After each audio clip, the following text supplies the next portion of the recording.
I'm Nicola and we're on our farm here in the northeast of Scotland.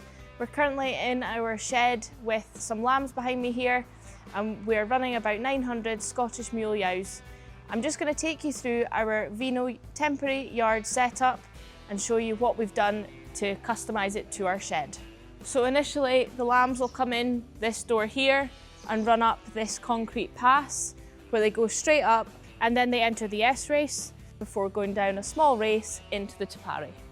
We also have dividing gates throughout this concrete pass for when we take in bigger groups of sheep, we can divide them up, making sure that they're all safe and nobody's getting squashed. So our shed here is multi-purpose. We use it every month of the year, sometimes for cattle, then we lamb in it, and then the setup comes in from late April, start of May, and then it is left in until October, November time before the calves come back in. So this whole setup here behind me is completely temporary. It's all in posts and sockets and it can be removed in no time at all. About half a day it takes to take it all down and pack it away, or vice versa, put it up. So this bit here that I'm standing on is a concrete pass, and then there's posts are concreted in every gate, and then we've got strips of concrete in for the drafting pens as well, just to ensure that they're nice and firm and secure and that there's no play. That making it easier as well to remove all the posts, and we just put a wee cap on the socket and then it's easy, it's protected, it doesn't get filled with muck.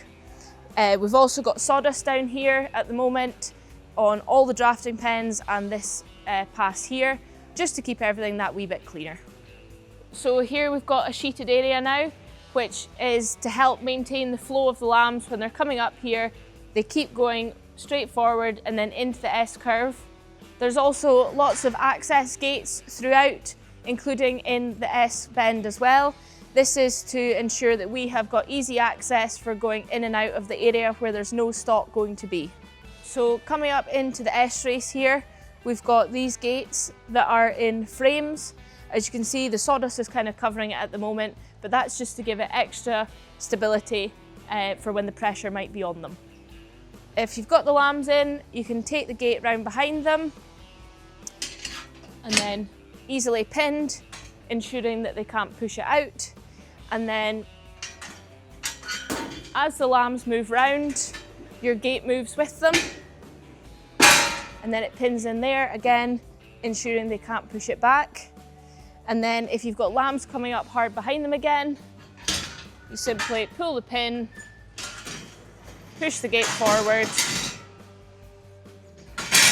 and then you're back to square one, ready to come round behind them again. So the lambs flow nicely round here. This is all calculated to the right angles for them to ensure that they've got the right flow. They come round, follow each other, back on themselves, and then back down the race and straight into the Te Pari. So as you can see, we've got more of these gates here and another one there also, and they've got the frame too to make sure they've got extra support. Looking in the S bend as well, we've got an access gate here, an access gate here, and then a couple in the race leading up to the Te Pari also, just ensuring if we need access, it's much easier for us to get in and out of the S race here. So lambs flow nicely, come down, come back on themselves, and then flow down into this bit. So the lambs then come in here single file, and we've got a double race, as you can see here, before they enter the Te Pari. Both sets also have backing gates, ensuring that the lambs are wanting to come forward all the time and they can't go back on themselves. So coming down to the Te Pari here, connecting it onto the Racewell is very simple. It's just got 2 pins either side. These gates have got lugs on them and the Racewell's got lugs, so you just drop the pins down and you're good to go. So here we've got our no livestock zone. So this gives us plenty of space to keep different drenches, to keep all of our stuff safe and out of the way, and it's not getting damaged or in the way of the animals or the flow. I can stand here and I'm not interfering with the flow in the S race and the flow down here. I can be here if there's anything needing done with the Te Pari, but equally I can also stand back out the way and just leave them to it. So we'd purchased the Racewell HD4, and when we were looking at designing these systems, we wanted to make sure that we had the opportunity to draft 4 separate ways. So we've got gate 4 at the back here, which they can draft back the way, gate 3, which leads them into that back drafting pen, gate 1, straight forward, and then gate 2 out to the side here, and then can flow down into that other drafting pen. So as you can see behind me here, we've got our lambs drafted into the 3 different pens.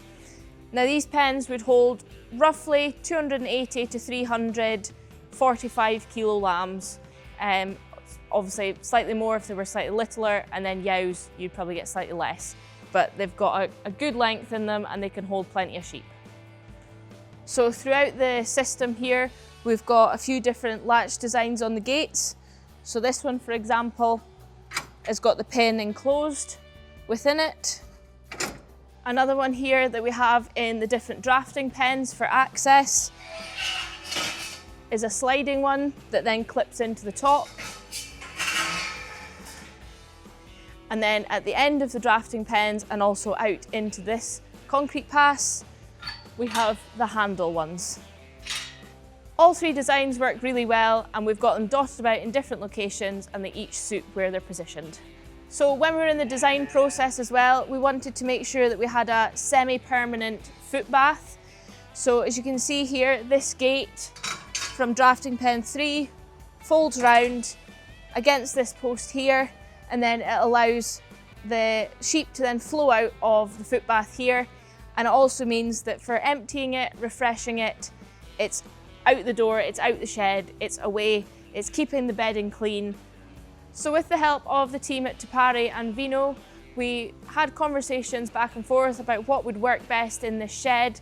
We measured it all out to work out the layouts, the sizing, and what would give us the best flow for our sheep and achieve all the different situations that we were hoping to. Since having this set up, I wouldn't go back. It has absolutely changed my life and I'd be lost without it. If this is something you're interested in, if you're looking to improve or start afresh new sheep yards, please do feel free to get in touch with the team at Te Pari or Veno, and they'll be happy to discuss options with you.